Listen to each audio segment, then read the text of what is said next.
All right, what's up, y'all? Welcome back to Fixing My Psychology Part 2 before I start trading again when I turn 18. So, today's part of psychology that we're going to be focusing on is over trading.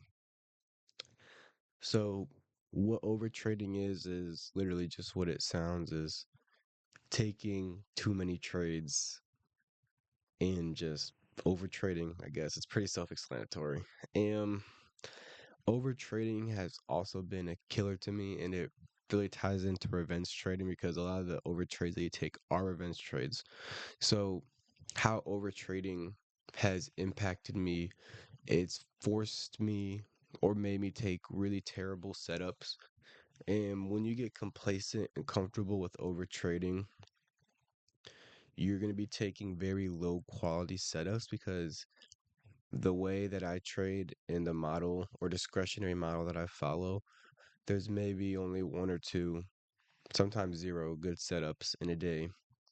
And when I'm taking five or six trades, I know for a fact that all those trades are not good quality trades that I want to be taking. So it impacts you to take really bad setups, even though they look like they're decent at the time, because your mind is so corrupted with needing to take another trade to make money.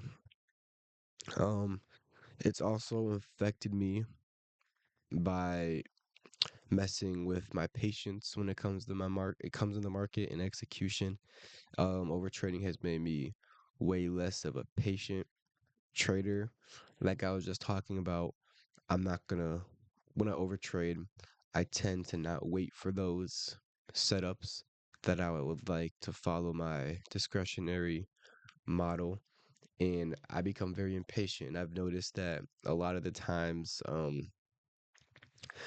I've taken trades a minute in the market open, and then I'll take another trade and another trade, and that's impatience simply stems from overtrading itself. And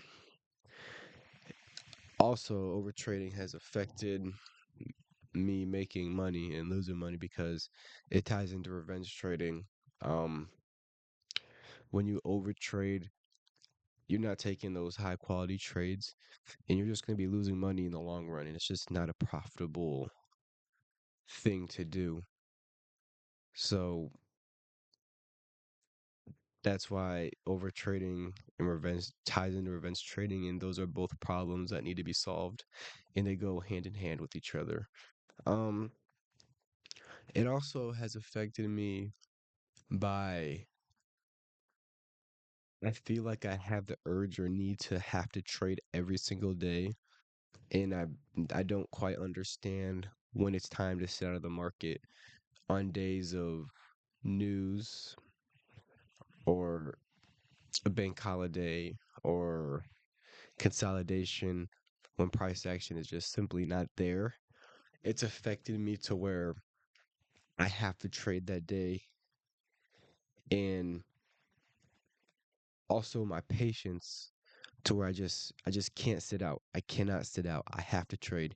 And that's what overtrading has done to me. And that's why this is such a big problem that needs to be fixed. Um what causes me to or causes me to overtrade? It's a few things. Revenge trading is biggest thing that causes me to overtrade, because when you're revenge trading, you are overtrading, taking those low quality setups. And this ties right into my second point, which is getting used to taking bad setups.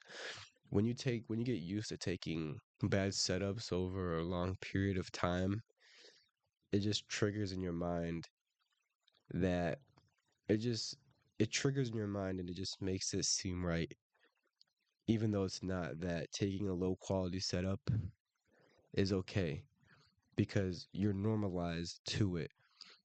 So overtrading makes you get used to taking those bad setups, because when you take five or six setups a day, those setups are not all high quality at all.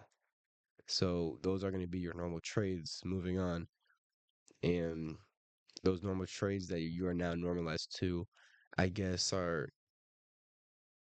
very unconvictional.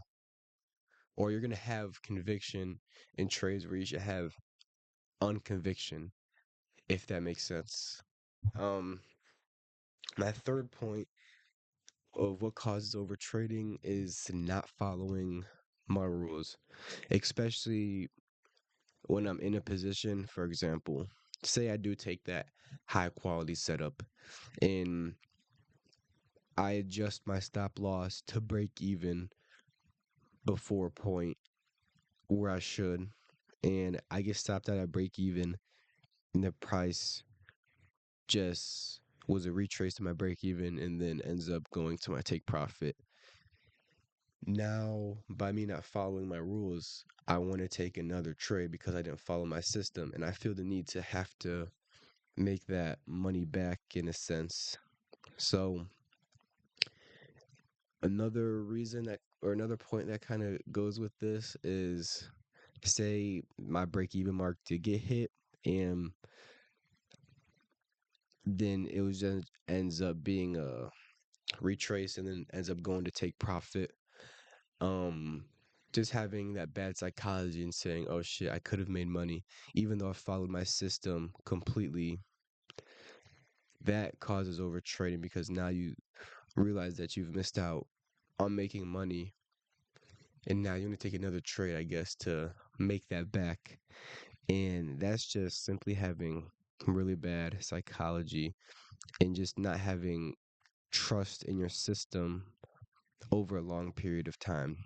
And things I'm gonna do to try to fix this is I'm gonna take setups. I need to take setups with very high conviction.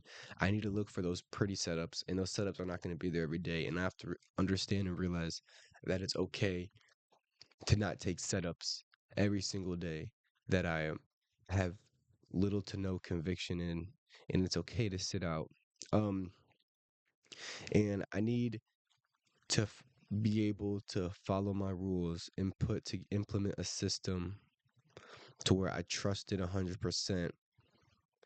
And even if I lose days, which is obviously going to happen when you trade, or days that's kind of hard to watch, like getting stopped out break even, the price going to your take profit, I have to understand that that's my system that I have, and I need to be able to follow those rules to a T.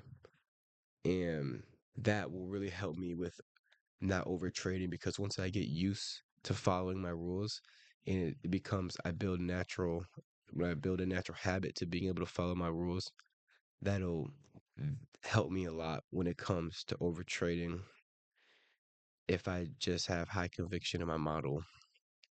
And the last thing I have on here is just simply no revenge trading, and that's kind of what I've been going over when it comes to over trading, because revenge trading really ties into over trading as well. So that was part two today of fixing my psychology. And today's focus was over trading. So that's really how over trading has affected me and what causes it for me, or what causes over trading for me, and how I'm going to fix it.